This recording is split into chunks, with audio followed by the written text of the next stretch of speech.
ഭാരങ്ങൾക്കിടയിൽ നിസ്കാരം മറന്നുപോകുന്ന ചെറുപ്പക്കാരെ, വീട്ടിലെ ജോലിക്കിടയിൽ കുട്ടികളെ പരിപാലിക്കുന്നതിനിടയിൽ ളുഹറും അസറും ഖളായി പോകുന്ന ഉമ്മമാരെ, ഉറക്കത്തിനിടയിൽ സുബ്ഹി ഖളായി പോകുന്നവരെ നമ്മൾ ഓർക്കുക. അല്ലാഹുവിന്റെ ഹബീബാണ് ചോദിക്കുന്നത്, അസ്വല്ലന്നാസ്, ജനങ്ങൾ നിസ്കരിച്ചുവോ? ആയിഷ റളിയല്ലാഹു അൻഹ പറഞ്ഞു, നബിയേ ഇല്ല ഇല്ല, അവരങ്ങയെ കാത്തിരിക്കുകയാണ്, അങ്ങ് വരുമെന്ന് പ്രതീക്ഷിച്ചിരിക്കുകയാണ് നബിയേ.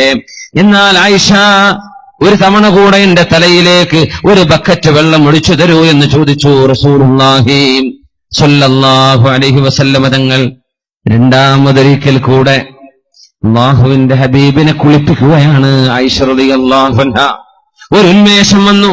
എന്നാൽ ഞാൻ പോകട്ടെ എന്ന് പറഞ്ഞ് പള്ളിയിലേക്ക് എഴുന്നേറ്റതേയുള്ളൂ. നടക്കാൻ തുടങ്ങുമ്പോഴേക്കും ബോധരഹിതരായി വീണു റസൂലുള്ളാഹി സ്വല്ലല്ലാഹു അലൈഹി വസല്ലം. ബോധം തെളിഞ്ഞപ്പോ പിന്നെയും അതേ ചോദ്യം ചോദിച്ചു, അസ്വല്ലന്നാസ്, ജനങ്ങൾ നിസ്കരിച്ചുവോ? ആയിഷ, ജനങ്ങൾ നിസ്കരിച്ചുവോ? ഇല്ല നബിയേ, അങ്ങ് വരുമെന്നവർ കാത്തിരിപ്പാണ്.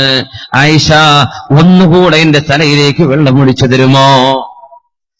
ആയിഷ ബീവി റളിയല്ലാഹു അൻഹ ഹബീബിന്റെ തലയിലേക്ക് വെള്ളം ഒഴിച്ചു കൊടുക്കുന്നു. മൂന്നാമത്തെ തവണയാണ്. ഉന്മേഷം കിട്ടിയെന്ന് തങ്ങൾക്ക് തോന്നി. എഴുന്നേറ്റ് നടക്കുമ്പോഴേക്കും പനിയുടെ കാഠിന്യം കൊണ്ട് ഹബീബിന് നടക്കാൻ കഴിയുന്നില്ല. കാലെടുത്ത് വെച്ചപ്പോഴേക്കും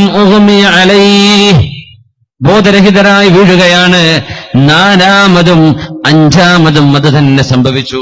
അപ്പോഴാണ് ആയിഷത്തു സിദ്ദീഖ റളിയല്ലാഹു അൻഹ കേൾക്കുന്നത്, നബി തങ്ങൾക്ക് ഇനി വരാൻ കഴിയില്ലല്ലോ. മുറൂ അബാ ബക്കറിൻ ഫൽയുസല്ലി ബിന്നാസ്, അബൂബക്കറിനോട് നിസ്കരിക്കാൻ പറയണം, എനിക്ക് പകരം അബൂബക്കറിനോട് നിസ്കരിക്കാൻ പറയണം. അള്ളാഹുവിന്റെ റസൂലിന്റെ മിഹ്റാബിലേക്ക് നിൽക്കേണ്ടത് ഇനി സിദ്ദീഖ് റളിയല്ലാഹു അൻഹുവാണ്. ഏൽപ്പിച്ചു കൊടുക്കുക നബിതങ്ങൾ സ്വല്ലല്ലാഹു അലൈഹി വസല്ലം. ഹബീബായ നബിതങ്ങൾ ഏൽപ്പിച്ചു കൊടുക്കും. നബിതങ്ങൾ സിദ്ദീഖ് എന്നിവരെ ഏൽപ്പിക്കുകയാണ്. ആയിഷ റളിയല്ലാഹു അൻഹ പറഞ്ഞു, നബിയേ എന്റെ ഉപ്പയോട് പറയല്ലേ നബിയേ, എന്റെ ഉപ്പ ഹൃദയം വളരെ ലോലമായവരാണ്, ഉപ്പാകെ കരച്ചിൽ വരും നബിയേ. വലാ യകാദു യുസ്മിഉന്നാസ, എന്റെ ഉപ്പ അങ്ങയുടെ മിഹ്റാബിലേക്ക് നിന്നാൽ ഖുർആൻ ഓതിയാൽ ജനങ്ങൾക്ക് കേൾക്കാൻ കഴിയില്ല നബിയേ. ഉപ്പ വേണ്ട, ഉമർ എന്നവരോട് നിൽക്കാൻ പറയൂ നബിയേ. ഹഫ്സ ബീവിയോട് പറഞ്ഞു, ഹഫ്സ, നിങ്ങളുടെ ഉപ്പയല്ലേ ഉമർ ഇബ്നുൽ ഖത്താബ് എന്നവർ, ഇച്ചിരി ധൈര്യമുള്ള ആളല്ലേ, ഉമർ എന്നവർ നിന്നോട്ടെ. എന്റെ ഉപ്പയോട് പറയല്ലേ, എന്റെ ഉപ്പാക്കത് സാധ്യമല്ല. നബി നിന്നിരുന്ന മെഹ്റാബിലേക്ക് ഹബീബ് കയറി നിന്നിടത്തേക്ക് എന്റെ ഉപ്പാക്ക് നിന്നാൽ കരച്ചിൽ വരുമെന്ന് ആയിഷ റളിയല്ലാഹു അൻഹ ഹഫ്സ ബീവിയോട് പറഞ്ഞു, നബിയെ വേണോ, എന്റെ ഉപ്പയോട് പറയണോ, ഉമർ എന്നവരോട് പറയണോ?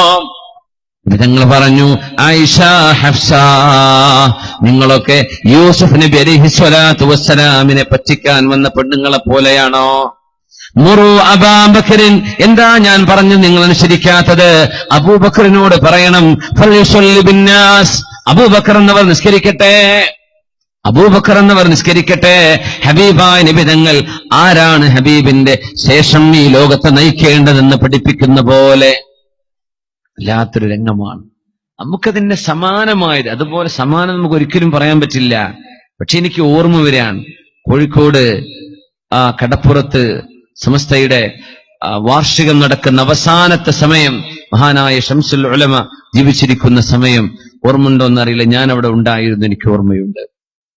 ശംസുൽ ഉലമ അവറുകൾ, ബഹുമാനപ്പെട്ടവർ, ആ മഹാസമ്മേളനം സമസ്തയുടെ വാർഷികം ഉദ്ഘാടനം ചെയ്ത് ആ വേദിയിൽ നിന്ന് പോകുമ്പോ ഇവിടെയുള്ള ഉസ്താദന്മാർ കണ്ടവരായിരിക്കും.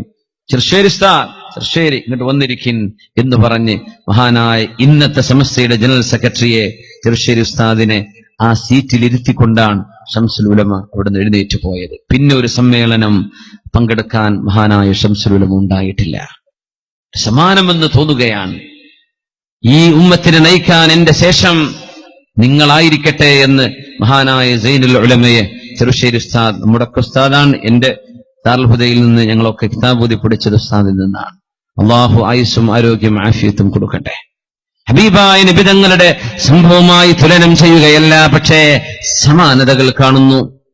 ഈ ഉമ്മത്തിന്റെ നേതൃത്വം സിദ്ദീഖ് എന്നവരെ നിങ്ങളുടെ കയ്യിൽ ഞാൻ ഏൽപ്പിക്കുകയാണ്. ആരുമല്ല, സിദ്ദീഖ് എന്നവർ നിൽക്കട്ടെ,